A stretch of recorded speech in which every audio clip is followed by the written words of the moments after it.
set out to work as a JuxtaLearn team, so we went off to Sweden for the project kick-off meeting to explain about threshold concepts and understand what we all thought JuxtaLearn was.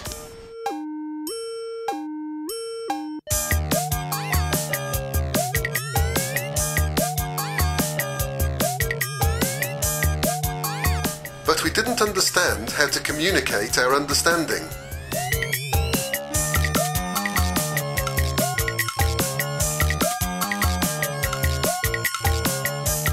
So we created the Mr. Potato Head genetic drift video.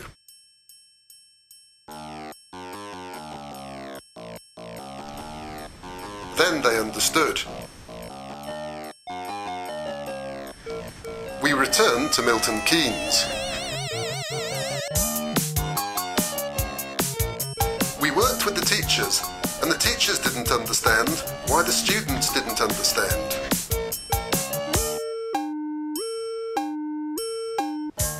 So we broke down the teachers' understanding of the stumbling blocks. And we broke down the students' understanding of the stumbling blocks.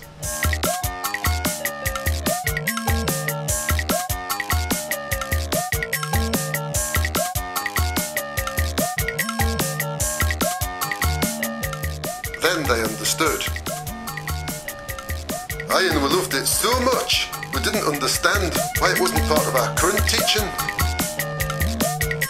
So we got the teachers to record their standard teaching activity so that JuxtaLearn could be part of their everyday teaching.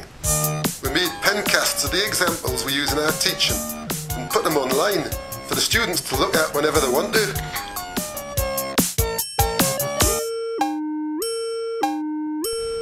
We really love it. I'm talking to Anne Adams, JuxtaLearn Principal Investigator and Lead for Work Package 2.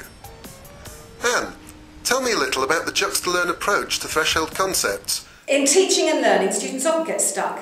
I mean, that's why they need teachers. Otherwise, they could just learn from books. So we want to understand why they're getting stuck and inspire them to get unstuck. In the arts, they're inspired to get over those problems, but in technology and science, they often give up. So we want to understand that getting stuck.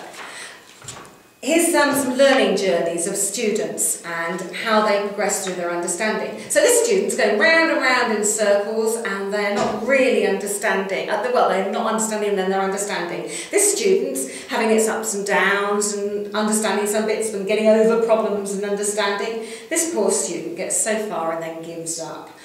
This student looks like it's gone straight through, and some may have understood the whole thing. But what we've been finding from our research is actually that some of those students are just mimicking an understanding. Others are putting together things in the wrong order, building the wrong models of understanding. And we're trying to break down why they're building those wrong models. It's like a jigsaw puzzle. A teacher understands the pieces and understands the full picture and how you put the pieces together to make the picture.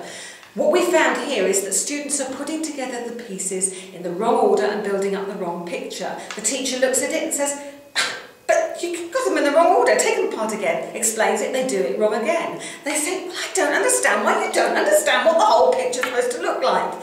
We're trying to help the teachers understand why the students are putting the pieces together in the wrong order. They don't understand the language or they make assumptions about relationships and processes. So through our taxonomy and diagnostic questionnaire, we'll identify where the students are going wrong. I'm now going to talk with Jill Clough, the lead researcher for Work Package 2. Jill, what sort of impacts are you seeing from your work with JuxtaLearn? We don't just want to have a temporary impact that lasts only as long as the research project. We want to have a sustained impact through responsible innovation. We've innovated already in several ways through the introduction of digital pens and through the introduction of sense boards and the sense programming language to the schools, and also obviously through the process of identifying and classifying stumbling blocks that students encounter when they run up against these threshold concepts. The responsible bit is that these innovations are not only in addition to the curriculum, for example in after-school clubs, but they're also being included by the teachers as part of the curriculum because they see a very real value in them. For example, they're using LiveScribe pens for reflective writing at the end of science classes. We are making a long-term difference to their day-to-day teaching practice in a way that will continue even once the JuxtaLearn project is over. Thank you, Anne and Jill. And thank you all for watching this video. I hope you've enjoyed it and found it useful.